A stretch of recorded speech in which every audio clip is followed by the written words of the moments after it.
লেখাপড়া করিয়ে কি হবে? ওকে পাগলা মসজিদের সামনে অথবা কিশোরগঞ্জ কোর্টের সামনে নিয়ে বসে ভিক্ষা করাও। আজকে হয়তো সবাই দেখেছেন যে আমি মাননীয় প্রধানমন্ত্রী মহোদয়ের হাত থেকে একটি অ্যাপয়েন্টমেন্ট লেটার পেয়েছি। এই অ্যাপয়েন্টমেন্ট লেটার পাওয়াটা আমার পক্ষে এতটা সহজ ছিল না। এই অ্যাপয়েন্টমেন্ট লেটারটা পাওয়ার পিছনে আমার এই কিশোরগঞ্জবাসী সবচেয়ে বেশি অবদান রেখেছেন।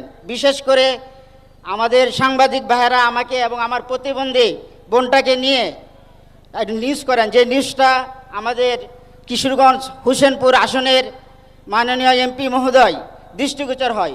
পরে মাননীয় এমপি মহোদয় আমাদের কুলিয়াচর ভৈরব আসনের মাননীয় প্রতিমন্ত্রী মহোদয় জনাব আলম স্যারের দৃষ্টিগোচরের মাধ্যমে মাননীয় সমাজ কল্যাণ মন্ত্রীদেরকে অবহিত করে মাননীয় প্রধানমন্ত্রী মহোদয়ের দৃষ্টিগোচরের মাধ্যমে আজকে আমি এই অ্যাপয়েন্টমেন্ট লেটারটা পাই। আমার পরিবারে 5 জন সদস্য, এর মধ্যে আমিও শারীরিক প্রতিবন্ধী, আমার বোনটাও শারীরিক প্রতিবন্ধী, আমার বাবা হার্টের রোগী। আমার এই অ্যাপয়েন্টমেন্ট লেটার বা এই চাকরিটার পাওয়ার পেছনে সবচেয়ে বেশি যে অনুপ্রেরণা ছিল আমার মা। আমার মা আমাকে কষ্ট করে ছোটবেলা থেকে। আমি ভরসা রাখি হিরন স্মার্ট ওয়াটার পিউরিফায়ারে। সমাজের অনেক মানুষের অবহেলা, অবঞ্চিত এবং সমাজের লাঞ্ছনার শিকার হয়ে অনেকে বলছিল যে আমাকে লেখাপড়া করিয়ে কি হবে? ওকে পাগলা মসজিদের সামনে অথবা কিশোরগঞ্জ কোর্টের সামনে নিয়ে বসে ভিক্ষা করাও।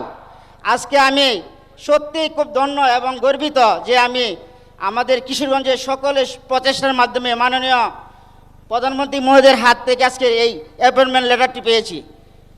আমি সর্বশেষে মাননীয় প্রধানমন্ত্রী সহ এখানে যারা আছেন সকলের দীর্ঘায়ু কামনা করে, সেই সাথে আমাদের দেশমাতা বেগম খালেদা জিয়া, শহীদ প্রেসিডেন্ট জিয়াউর রহমান, যিনি আমাদের এই বাংলাদেশের স্বাধীনতার ঘোষক ছিলেন, তাদের জন্য আল্লাহ পাক জান্নাতের উচ্চ মাকাম দান করেন, যাতে জান্নাতুল ফেরদৌস দান করেন, এই আশা ব্যক্ত করে আমি আবারও মাননীয় প্রধানমন্ত্রী মহোদয়কে আমার পক্ষ থেকে চিরকৃতজ্ঞতা জানিয়ে আমার কথা শেষ করলাম। আসসালামু আলাইকুম।